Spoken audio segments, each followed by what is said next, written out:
Yeah. Boxing aficionados. What's up? What's going on? Yo, check this out.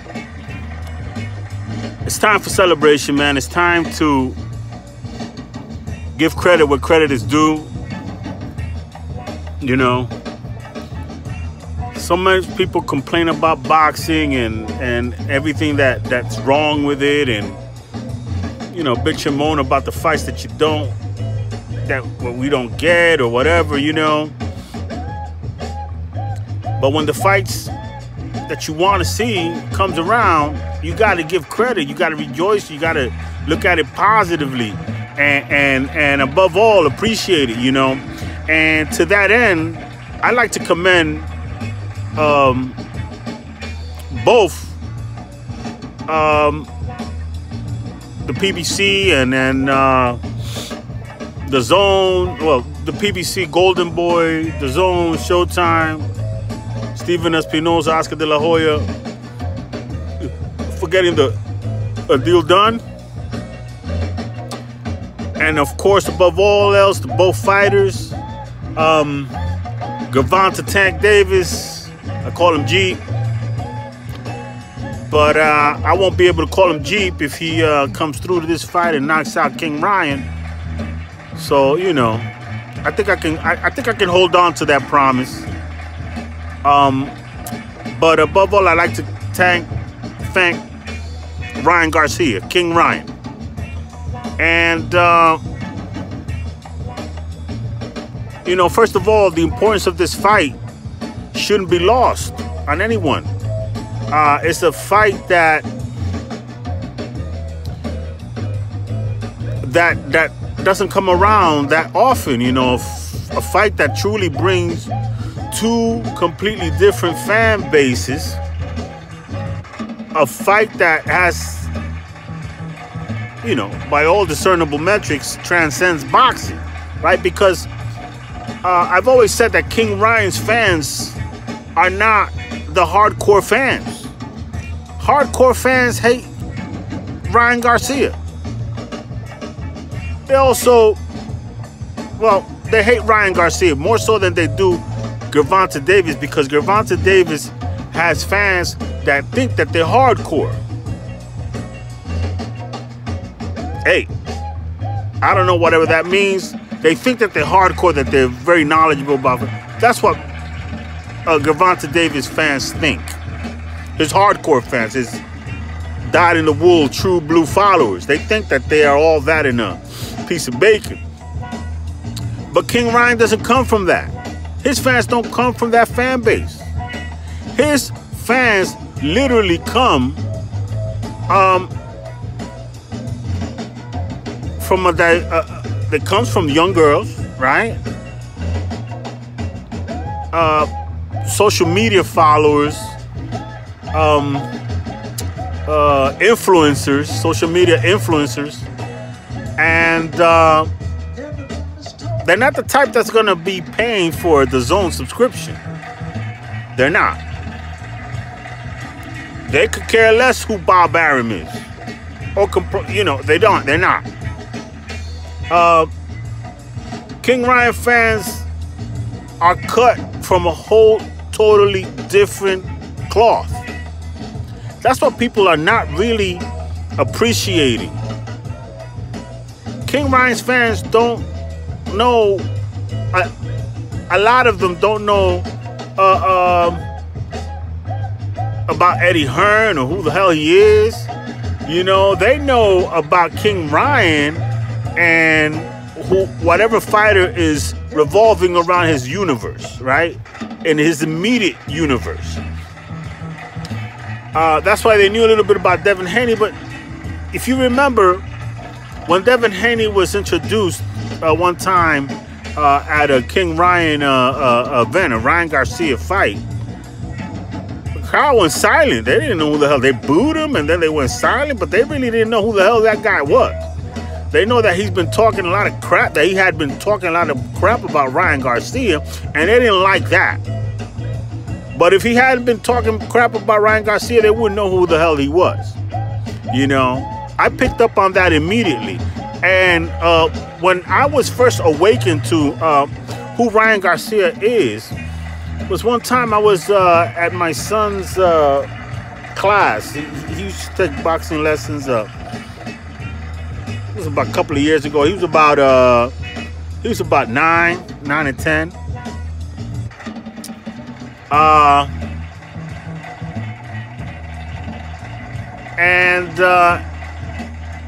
Actually, it wasn't at the class. It was like around the area of where the class was. It was some kind of story. But I overheard, a true story. I'm not making this up, man. I'm just getting confused as to whereabouts where I was when I heard this kid, this young white kid from the suburbs, New York, the suburbs of New York, talking about Ryan Garcia to his dad. I forget that I had mentioned this before because I was wild. The kid was about 8. You know, about 3rd grade, maybe 4th grader. He was talking about Ryan Garcia. And I looked at that kid, I was like, I just overheard the conversation, man, and he was talking about, yeah, he's gonna Ryan Garcia, and I'm like, whoa, my man, I was floored at that little exchange, and the name Ryan Garcia coming out of this kid's mouth.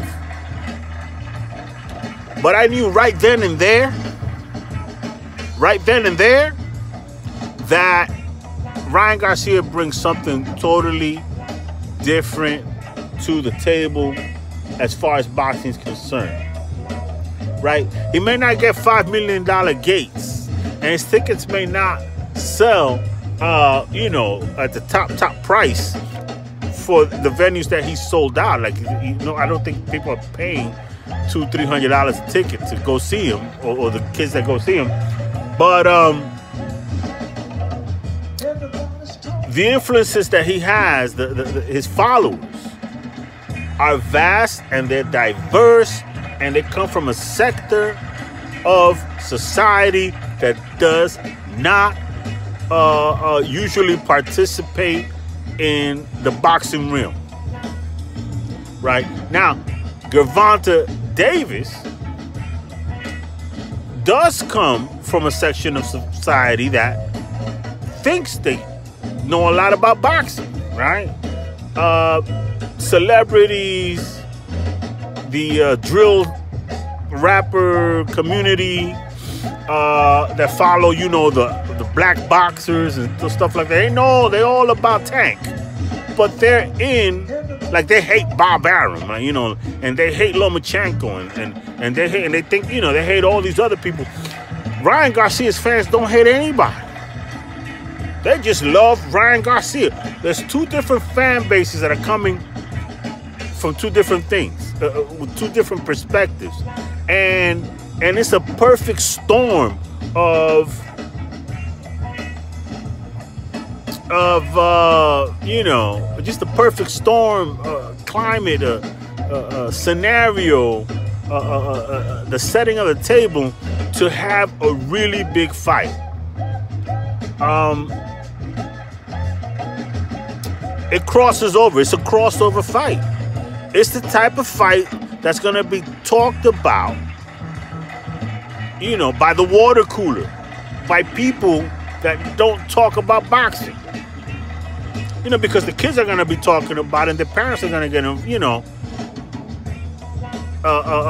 involved in it. The young girls that follow Ryan Garcia in social media, is, you know, the Spanish, Hispanic, white girls that all follow him, are going to be yapping about it with their friends or whatever. You know, he comes from you know, I'm really, really impressed, man. And the reason why I give him so much credit is because he's been very maligned.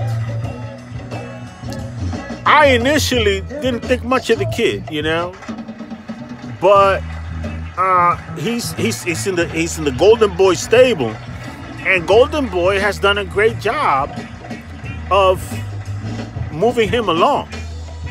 You know, he fought Luke Campbell. Is it Luke Campbell? Yeah, that's his name, Luke Campbell. Correct me if I'm wrong. But that guy was a gold medalist, Olympian. Okay, he gave Lomachenko a tough fight. He got floored by Luke Campbell. Is it Luke Campbell? I hope I'm saying his name right. But I'm just gonna call him Luke. How about that? The British guy, British Luke.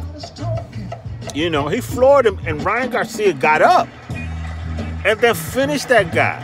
So he has the killer instinct and the inner resolve to deal with controversy. I mean, had that been, let's say, Edgar Berlanga. Edgar Berlanga doesn't come back. He doesn't deal with controversy. He doesn't deal with what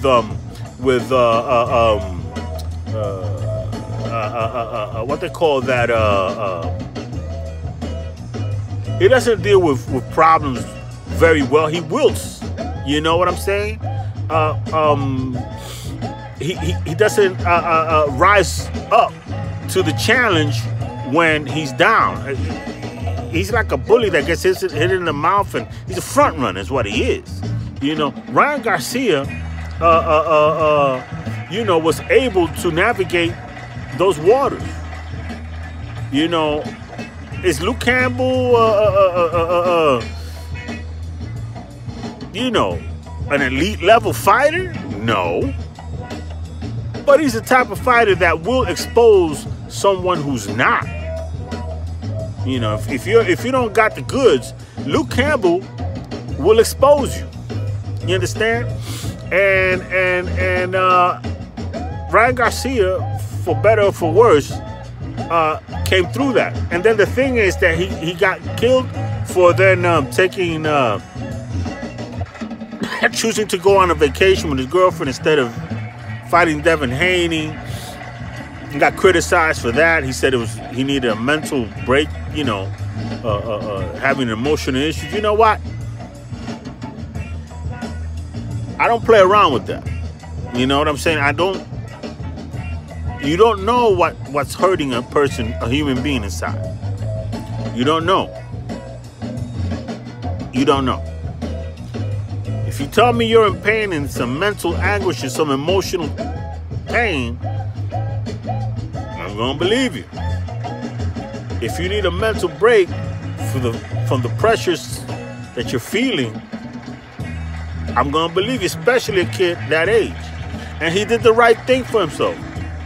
And took a break, came back. And the truth of the matter is, which I used to get killed for, is that he didn't need Devin Haney.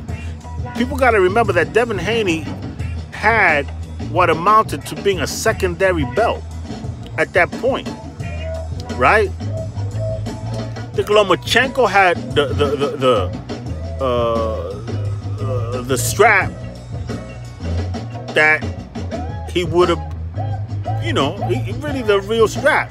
Lomachenko was the man at 135. It was not Devin Haney.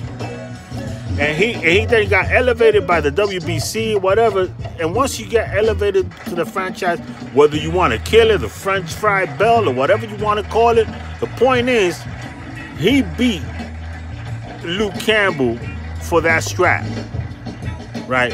And Devin Haney beat no one for his. So he didn't beat a lineal champ for that strap. You understand? So Devin Haney was a guy who needed Amanda Serrano and Heather Hardy to sell out the Hulu Theater. He should have been on their undercard, because the people there left after their fight. Nobody gave a damn about Devin Haney.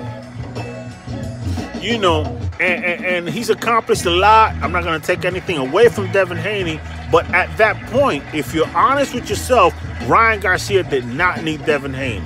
And he didn't need his belt, because the real belt was with Lomachenko.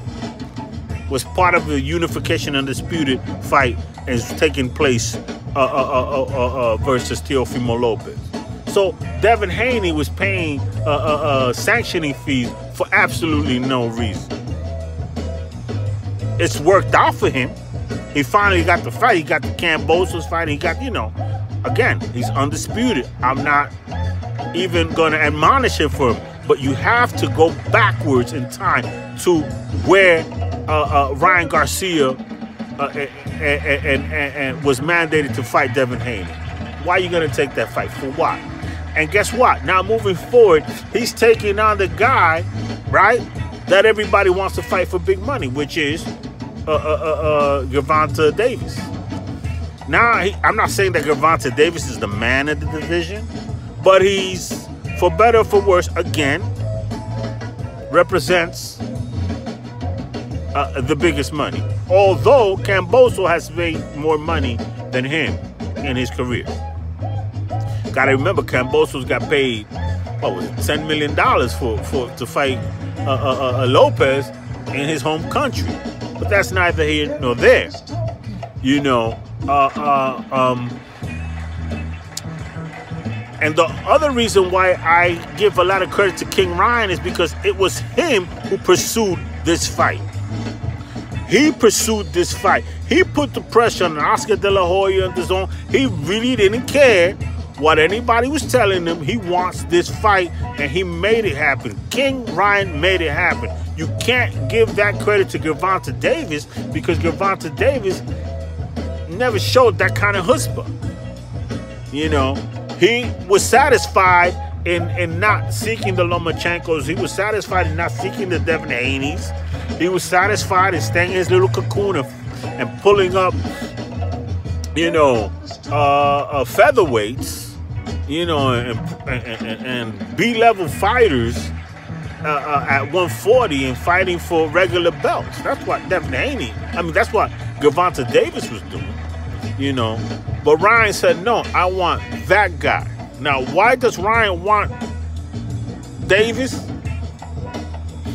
Because Davis is tailor-made for that left hook of his. He's tailor-made. He's the right height. You know, that cobra back that he hits is right at the level that Davis's head would be. And he sees it. He's fought guys Gervonta Davis' size all his life, and vice versa. Gervonta Davis has fought guys Ryan Garcia's size all his life. So it's like nobody has an advantage of an experience on that. But that confidence that King Ryan has in fighting and taking this fight is something, man. He sought that fight out.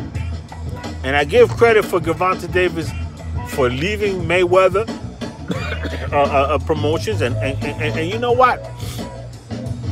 It's funny, but maybe TMT was right. Maybe Mayweather guided Gervonta Davis's career correctly, kept him out of trouble, kept him unbeaten, put him in the venues, build a fan base for him. The same people that followed Floyd kind of like gravitated to his protege, Gervonta Davis. And now when there's a payoff, Floyd is not participating in that. Although I believe that Al Heyman has to pay him some kind of restitution for, you know, for Gervonta Davis, you know. It's a fight that it may have saved Steven Espinosa's job, right? If it's successful at Showtime, they'll be like, okay, so maybe there's some payoff here. But it's a hell of a fight, man. And everybody's talking about it. Everybody's talking about this fight.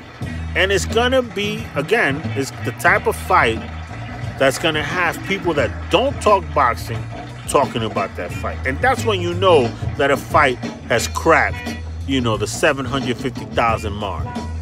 You know, I believe that the fight is going to sell 1 million. I believe, I can't, you know, you can't really quantify how much it's going to sell because Ryan Garcia hasn't sold pay-per-views yet.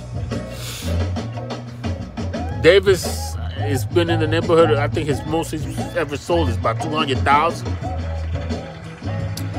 But them two together, black against, you know, Mexican, drill rap against pretty boy, you know, preppy against thug, supermodel model against, you know, thug, you know, the juxtaposition is intriguing and creates for a hell of an event. Are you excited? Because I am, you know. Are you not entertained? Are you not entertained? And again, for that, it's the type of event. Oh, and here's the thing that I want to say. Most importantly, sanctioning bodies are shooting themselves. You think Mauricio Suleiman likes this fight? You think Gilberto Mendoza likes this fight? You think the IBF likes this fight? You think any of those guys like this fight? That none of their belts are on the line and they're not gonna get any sanctioning fees from this event? This is big. This could change the face of boxing because it brings back fights. Because it brings back the importance of a fight to the fight itself and not to any belt. You know, this fight is 5 to 10 times bigger than Haney, Lomachenko, and therefore undisputed, right? This fight is already bigger than Crawford Spence. It's already bigger than Crawford Spence by miles. Miles and miles and miles. Even if Crawford and Spence fight on June 10th, like it's rumored that they might, it's not going to do anywhere near the numbers that Gervonta Davis, Ryan Garcia is going to do. It's not. And it's not going to be talked about the same. But at the same time, maybe them fighting, if it's a great fight, it may bring some much needed new eyes to the sport. I don't think Ryan Garcia's fans are gonna hang around the sport unless Ryan Garcia is fighting. But be that as it may, I think Ryan Garcia's mentality, this fight taking place, the long-lasting ramifications of it being a big pay-per-view event with no sanctioning fees on the line, I think it's gonna have long-lasting ramifications moving forward.